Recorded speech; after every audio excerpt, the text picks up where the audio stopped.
Vamos a hablar de precios. ¿Cuántas veces vamos a comprar un kilo de pan, vamos a comprar carne, vamos a comprar la leche y nos preguntamos por qué pagamos lo que pagamos? ¿Cómo estará formado ese precio? ¿Cuánto dentro de ese precio hay de insumos, de impuestos, de producción del mismo producto?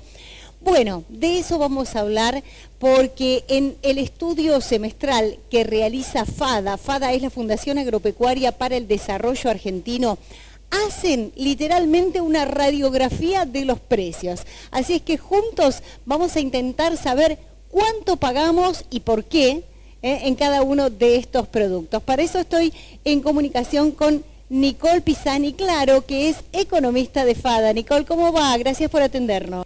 Hola, un gusto estar con ustedes. Es realmente interesante, ¿no?, este relevamiento que hacen, porque estaba viendo, bueno, algunos datos. En realidad registra el valor del producto desde el campo a la góndola, ¿no? Sí, exactamente. Lo que tomamos son 3 productos de canasta básica: pan, leche y carne, y analizamos cómo se compone el precio desde la producción primaria, o sea, el campo, hasta lo que pagamos los consumidores en la góndola. Y en ese caso resaltamos, digamos, el rol que cumple cada eslabón productivo, pero también cuánto de lo que pagamos se va en concepto de impuestos. Claro.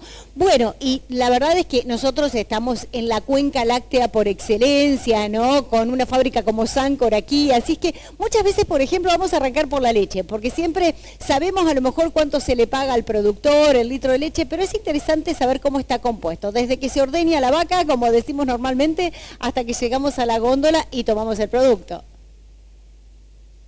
Bueno, en el caso de la leche, si tenemos en cuenta el precio que pagamos, digamos, en el supermercado por un sachet de leche de 1 litro, tenemos un 35% de ese precio que lo explica el tambo, es decir, la producción primaria. Después tenemos un 32% que lo explica la industria en su proceso de elaboración con sus costos productivos, un 7% que es comercio, y después nos queda un 26% que son impuestos. Y acá el principal impuesto que pagamos en el precio de la leche es el IVA. Entonces, ¿cuánto, digamos, que se triplica más o menos el valor? Exactamente, si partimos de un precio de lo que se le paga al productor, digamos, en la producción primaria, en el tambo, hasta la góndola, el precio de la leche se multiplica por 3, o sea, vale 3 veces lo que valía o lo que le pagan al productor. Bien. Bueno, otro del tema de estas últimas semanas ha sido la carne y el pan, los dos. Iba a decir la carne y el pan también, ¿no? Vamos a hablar del pan concretamente, porque hay mucho alrededor de esto, con el aumento de la harina, y después te voy a preguntar si realmente influye también todo lo que pasa en Europa con el tema de los granos o no. Bueno, en el caso del pan, tenemos, sí, digamos, siempre son temas de conversación: cuánto aumentó el pan, cuánto aumentó la carne. En el pan tenemos, de lo que pagamos en panadería por 1 kilo de pan, tenemos 23% que son impuestos, muy similar a lo que pagamos, por ejemplo, en la leche. Un 60% de ese precio que lo explica la panadería. Esta gran participación de la panadería viene principalmente porque es un eslabón productivo que también industrializa y comercializa, entonces tiene mayores costos de producción. El molino con un 4%, y acá un poco lo que vos hacías referencia, el trigo impacta apenas en un 13% en el precio del el kilo de pan. Entonces, los efectos de aumentos en el precio del pan por cierta culpa, como se escuchó estas últimas semanas del trigo, no es tal, porque tiene un impacto del 13%. Bien, y podríamos hablar de los granos en general, ese 13%, porque también si pensamos a lo mejor en lo que tiene que ver con los animales que comen granos, ¿también representa eso en la alimentación, por ejemplo, de los animales? Bueno, en el caso de, por ejemplo, lo que son las carnes, va variando. El principal grano que se utiliza, digamos, como consumo animal es, bueno, lo que proviene del maíz.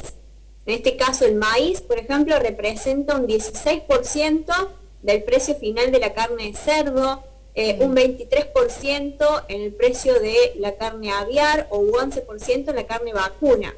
Digamos, tenemos diferentes impactos, es mayor en algunas carnes que en otras, pero no deja, digamos, de ser menor el efecto que termina teniendo en los precios. Por ponerte un ejemplo, entre febrero y ahora estas últimas semanas de abril, el maíz aumentó un 10%, entonces, por ejemplo, si decimos que representa el 16% del precio de la carne de cerdo no debería haber aumentado más de un 1,6%.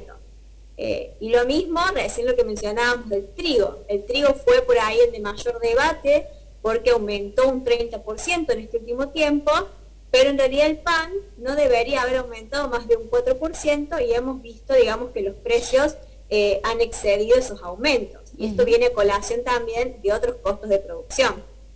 Bien, Nicole, vamos a la carnicería y compramos un kilo de asado, ¿no? Y en ese kilo de asado y en ese valor, ¿cómo está compuesto?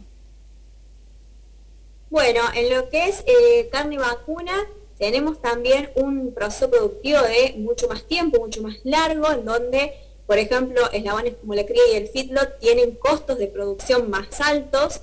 Del precio del kilo de carne pagamos un 28% que lo explica la cría, es decir, el animal a campo, un 29% el feedlot, después tenemos un 5% de ese precio, lo explica el frigorífico, más un 10% la carnicería, y ya acá de nuevo cobran relevancia los impuestos, explicando un 28% del precio que pagamos del kilo de carne. En este caso, si tenemos en cuenta los tres productos que mencionamos, carne, pan y leche, 1 de cada 4 pesos de lo que pagamos se van en concepto de impuestos. Es pesada la mochila, ¿no? La mochila impositiva, como le digo yo.